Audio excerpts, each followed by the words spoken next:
আসসালামু আলাইকুম রহমতুল্লাহ। বাংলাদেশে নতুন টাকা এসেছে, সেখানে মন্দিরের ছবি যেটা দেওয়া হয়েছে এ বিষয়ে আমি কিছু কথা বলার চেষ্টা করবো ইনশাল্লাহ। তো জ- প্রথমে একটি উদাহরণ দেওয়া যাক, চলুন। একজন লোক রাস্তাতে হাঁটছে, সে একটি লেখা দেখতে পেল 9, এবং অপর প্রান্তে একটি বাচ্চা একটি লেখা দেখতে পেল 6, অর্থাৎ বিপরীত দিক থেকে।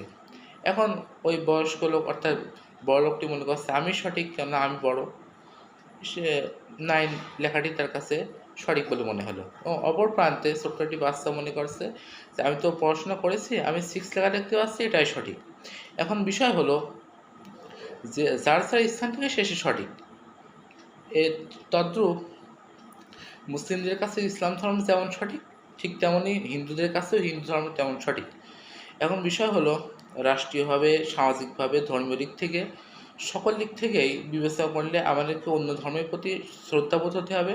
অন্য ধর্ম না মানা যাবে না, কিন্তু শ্রদ্ধাবোধ রাখতে হবে।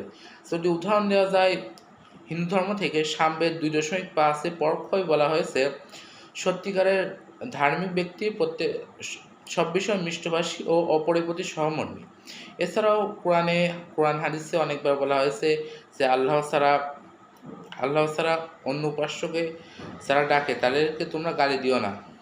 এছাড়াও অশান্তিকর যুদ্ধ হতে গুরুতর। এছাড়াও আল্লাহ তাআলা অনেক কিছু বলেছেন। এছাড়া রাসূলুল্লাহ সাল্লাল্লাহু আলাইহি ওয়াসাল্লাম অনেক আদেশ নিষেধ করেছেন আমাদেরকে। তো সকল বিষয়ে বিবেচনা করলে আমাদের দেশে যেহেতু মন্দিরের ছবিটি আছে, তো অন্য ধর্মের প্রতি শ্রদ্ধাবোধ রেখে আমাদেরকে এই মন্দিরের ছবিটি বিদ্রূপ কথা বলা, অশ্লীল কথা বলা উচিত নয়। এটি আছে, থাক। অন্য ধর্মাবলম্বীরা যাতে খুশি হয়, তারা যদি ইসলাম ধর্মকে সঠিকভাবে দেখে, এবং আমাদের উচিত আমাদের জ্ঞানকে আরও বৃদ্ধি করা। ডক্টর খন্দকার আব্দুল জাহাঙ্গীর স্যার একটি কথা বলতেন যে বাঙালিদের ধর্মীয় আবেগ বেশি কিন্তু জ্ঞান কম। তো আমাদের ধর্মীয় আবেগের চাইতে জ্ঞানটা বেশি হওয়া দরকার। আবার একটি প্রবাদ আছে যে অল্প বিদ্যা ভয়ঙ্কর। এখানে একটি কথা আমি বললাম যে আবেগ বেশি আছে আমাদের এবং জ্ঞান কম আছে। এখানে আবেগটা নাই করলে চলবে না, কেননা সম্ভবত আল্লামা ইকবালের একটি কবিতা আছে, সেখানে তিনি বলেছেন যে সব কিছু যদি তুমি যুক্তি দিয়ে বিবেচনা করো, তাহলে তুমি আবেগ অর্থাৎ আল্লাহকে সঠিকভাবে মানলে না। আল্লাহকে সঠিকভাবে মানতে হবে, এবং তার তার জন্য আবেগটাও দরকার আছে, কিন্তু আমাদেরকে বেশি লাগবে জ্ঞান।